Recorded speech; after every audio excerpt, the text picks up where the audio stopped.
Entrepreneurship, the art of walking in the dark.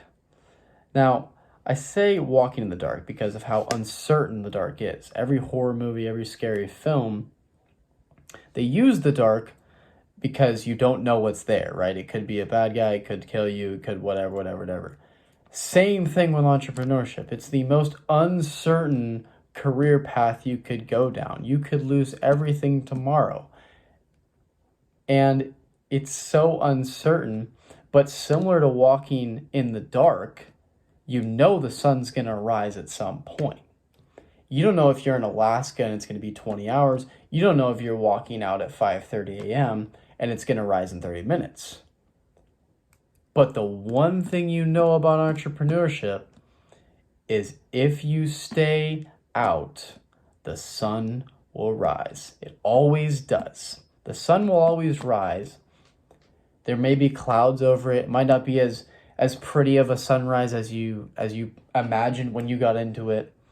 It might take 20 hours when you thought it would take an hour, but the sun always rises. And there's various variables to it. You can study, when the sun's going to rise, but if you don't give up, the sun will rise. So let that be some motivation to you to keep pushing. To further that point, I'm of the belief that one should embrace the dark, because if you look at how the human mind is created, and this is just so fascinating, it's all the happiness you get is on the pursuit of something, not the actual end goal. So if you had certain results and you knew you were going to attain something, well, then wouldn't you get no happiness from it? Because you kind of need that uncertainty to fuel that pursuit, because you feel like I have to do this, boom, boom, boom, boom, boom. It's like a 9-to-5 job, right? Like if you just knew you're going to show up, get paid, clock out at 5 every day, I mean, you wouldn't really care. And most people don't. So the fascinating thing with entrepreneurship is, yes, people work so much harder than other people, but the uncertainty really fuels it, I feel like. And I think we should start to embrace that as a community and not look down upon it. To further go into the point of the darkness, as you know, as we go into darkness, the darker something is, we lose sight and we lose clarity on what's in it, the darker it is, right? So as you go further and further down your path, down your goals, you begin to go more and more into the dark, and you lose clarity more and more. But what happens is the physical world we see is just a spiritual manifestation of our thoughts and our beliefs, and how powerful our clarity is that who we are and who we will become is going to happen. And so I was recently watching Dave Chappelle, and he calls himself the dreamer, like he's a very powerful dreamer. And the most successful people are the most powerful dreamers, because it's a spiritual manifestation, and you're in a spiritual competition with everyone else in the world to create your own reality. So whoever's spiritual manifestation or their belief is more powerful, that's the reality that will be created. Energy input, energy output. As a man sows, so shall he reap. So that's why when you work the hardest, you believe the most in yourself, well, you increase the likelihood that your spiritual manifestation will translate into the physical realm. And there's factors you can't control. You can't control how hard other people work. You can't control, you can't control everything, but focus on what you can control. Write down your goals every day, and stay focused. So that's a tidbit from me. So I've been cooking up this analogy for trading. You guys know I've been trading for a couple months now. Been looking at the Bitcoin chart every day. But I wanted to go through an analogy of how trading is a lot like a weatherman. So let's say the weatherman, his objective is, hey, just find out when it rains. And in trading, your objective is, hey, just make a profit, right? So the weatherman just wants to know when it rains. That's all he wants to know. So let's say that you have the weatherman, he can either look at the entire of United States to see when it'll rain, and he'll kind of try and pick different cities or different states of where he thinks the rain's going. Or you take that same weatherman and he can look at just California and he'll know and try and predict when it's going to rain. Which one do you think will be more accurate, right? It's the same thing with trading, right? So if you're trying to trade the Forex, you're trying to trade stocks, trying to trade bonds, crypto, whatever, but you're just trying to trade everything, you're going to be a lot less accurate than if you just chose one of them. So if the weatherman just chose California and he only knew and only predicted, only studied California, that's the same as choosing like either stocks or bonds or crypto, Forex, like just choosing one of them, and he's going to be much more accurate on predicting when it rains. Now take that a step further. Say all he's going to study is the clouds, because the clouds lead to rain.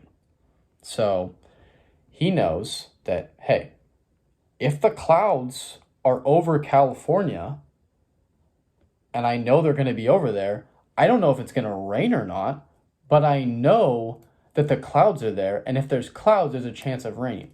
So that's the same way of taking one strategy in trading, right? You don't have to focus on the wind, the humidity. I mean, you can use those factors to factor in, but you're focusing on one strategy and you're saying, hey, when the clouds are over California, boom, trading this, boom, that's when the rain's coming. And you know what? There's variables to it, right? The rain's not going to come every time, but you can't control that.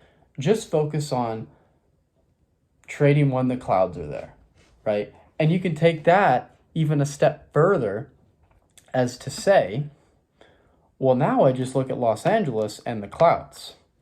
And now you can say, well, what if the Los Angeles clouds affected all the other, where the clouds went, right? And it was the real, it was like the center of California, essentially.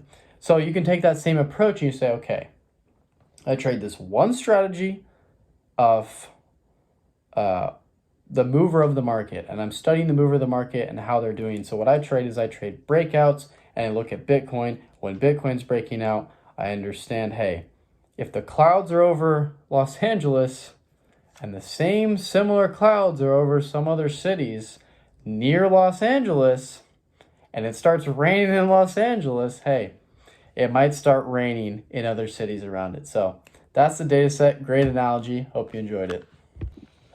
Most of the things people make fun of are worth doing.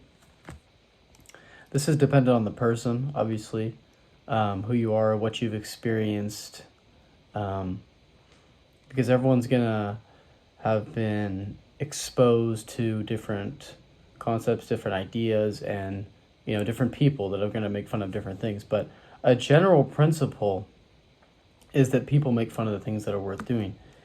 People make fun of morning routines. They make fun of people that wake up really early. They make fun of people that get on their knees. But how do you pray? Well, you pray on your knees, right? And that's one of the best ways I've found to get what you want, essentially. Getting up early. Most billionaires get up before 6. So, I mean, maybe it's just me, but I've found that a lot of things in life, people are going to make fun of certain things, and then they make fun of you for doing that thing. And it's just them pushing their insecurities off on you because they're not motivated or they don't have the willpower to do it themselves, right? When someone says, oh, you're one of those guys that wakes up at 5, it's just them saying they can't do it themselves and they don't have the willpower to get it done. So mitigate the headwinds and fulfill your life purpose. That's my advice. A concept I think you should learn sooner rather than later is that everyone is learning and everyone has much to learn. You're no different than anyone below you or anyone above you in any realm, in any field. We're all the same. It's just the information we have. And if we continuously learn and continuously try to receive the information that's being given to us, we will wind up in a position where we're ahead of most people, because most people think they know everything. And if you can understand, and one of the greatest quotes from Socrates is, "I know that I know nothing." From all the knowledge you've attained, everything you've captured, it's more than likely less than 1% of all the information in the world.